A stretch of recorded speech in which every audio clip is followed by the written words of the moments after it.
कौन है और उस ब्राह्मण की महिमा क्या है, और ब्राह्मण के गुण पहले बताते थे कि वेद पुराण में कि ब्राह्मणों को बहुत ऊंचा दर्जा दिया गया है, वो क्यों दिया गया है, ज्ञान के लिए या द्रव्य के लिए। आजकल थोड़ी सी मिथ्याएं जो बहुत फैल रही है कि ब्राह्मण निर्धन होना चाहिए, तो वो निर्धन गरीब है या वो निरपानी की तरह धन को खर्च कर दे वो है।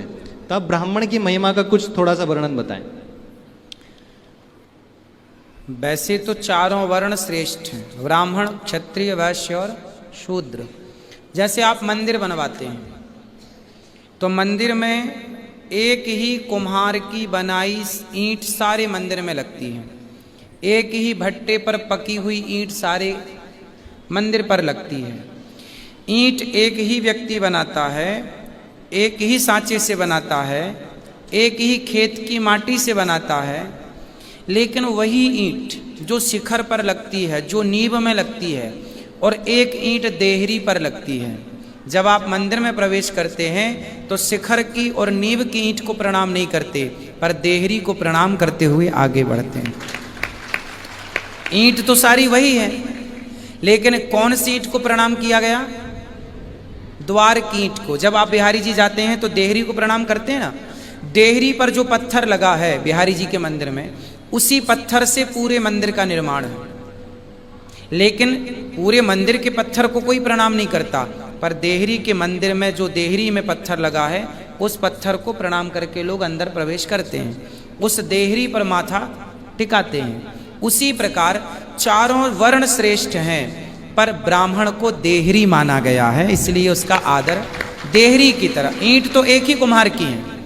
ब्राह्मणों से मुखमासीद बाहु राजन्यः कृतः ऊरु तदस्य जद वैश्यः पदभ्यांग शूद्रो अजायत। चारों एक ही पिता की संतान है, एक ही नारायण से ब्राह्मण, क्षत्रिय, वैश्य और शूद्र। परंतु चूंकि मंदिर तो एक ही ईंट का बना है, पर देहरी को प्रणाम। ब्राह्मण को इसलिए प्रणाम किया जाता है क्योंकि ब्राह्मण को भगवान ने कहा कि आप शिक्षा विभाग संभालेंगे, वेद पढ़ेंगे, वेद पढ़ाएंगे, यज्ञ करेंगे, यज्ञ कराएंगे, दान लेंगे, दान देंगे। ये 6 कर्म ब्राह्मण के बताए गए हैं। तो ब्राह्मण कौन है? जो ब्रह्म को जानने की कोशिश करता हो, जो ब्रह्म को जानने की जिज्ञासा रखता हो। ब्राह्मण हमेशा अपने गुणों से यदि सुसज्जित है तो वह संतोषी होगा, वो सात्विक होगा।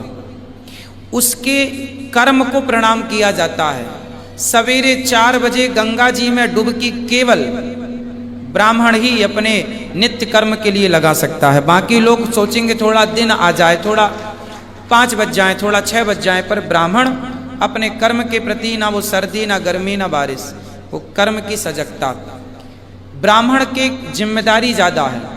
आप लोग लघु शंका करते हैं ना, तो डायरेक्ट लघु शंका कर लेते हैं, पर ब्राह्मण की जिम्मेदारी ज़्यादा है। ब्राह्मण पहले यज्ञोपवीत निकालेगा, तब तक वो साधे रखेगा, यज्ञोपवीत निकालेगा, जनेऊ कान में लपेटेगा, इसके बाद ही वो, सोचिए, लघु शंका करने के लिए भी वो बंधा हुआ है उस यज्ञोपवीत के सूत्र से।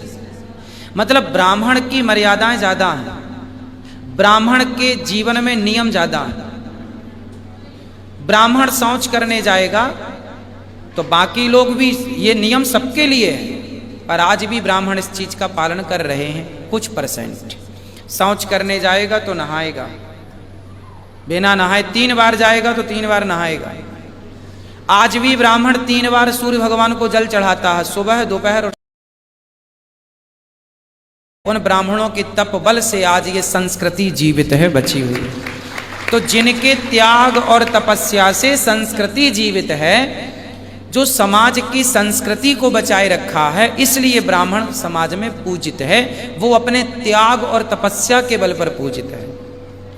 संतोष, सुदामा जी, कुछ नहीं है खाने को, रोटियां नहीं है, पर संतोष ऐसा है कि वो 7 घर भिक्षा मांगते हैं तो एक घर पर उतनी देर रुकते हैं जितना गाय धोने में समय लगता है।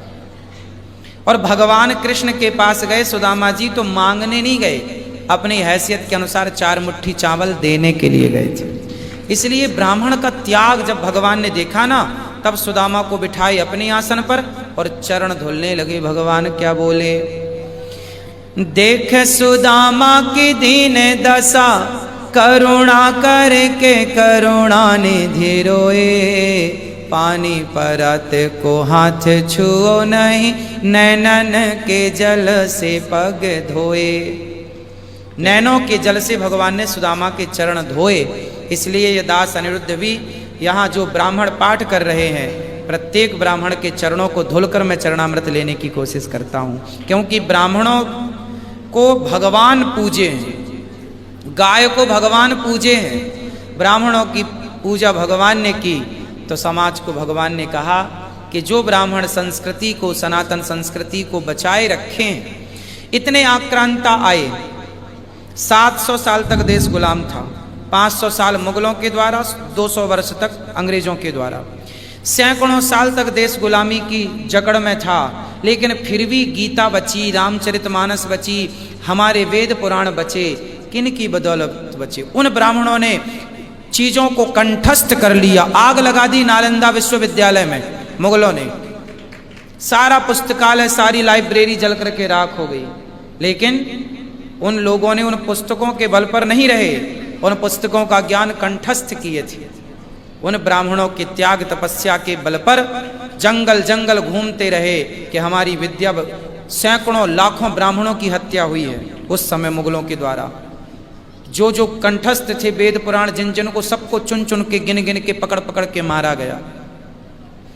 कहा जाता है इतने ब्राह्मणों को मारा गया। राजस्थान में एक पाली गांव है जहां के ब्राह्मणों को वर्तमान में पालीवाल कहते हैं। इतने ब्राह्मणों की हत्या की गई कि ब्राह्मणों के यज्ञोपवीत का ढेर लग गया था। दूर से देखने में ऐसा लगता था कोई पहाड़ है। अब सोचिए, जहां ब्राह्मण के शरीर के यज्ञोपवीत का पहाड़ खड़ा हो जाए, सोचिए, कल्पना कीजिए कितने ब्राह्मणों की हत्या हुई होगी, कितने ब्राह्मणों को मारा गया होगा।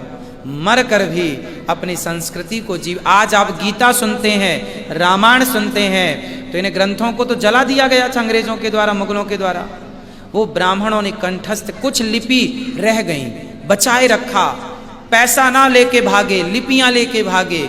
वो जो हस्तलिखी पहले चलती थी, लिपियां चलती थीं, वो लेकर के भागे और वो जंगल में जाके छिपे कि हमारी संस्कृति बच जाए। क्योंकि बीज बच गया तो पेड़ तो कभी भी तैयार किया जा सकता है। बहुत शानदार। इसलिए ब्राह्मणों के ये त्याग, ये तपस्या के कारण समाज उन्हें अपना गुरु मानती है। इसीलिए शायद एक श्लोक भी है कि नमो ब्रह्मण्य देवाय गो ब्राह्मण हिताय च जगद्धिताय कृष्णाय गोविंदाय नमो नमः।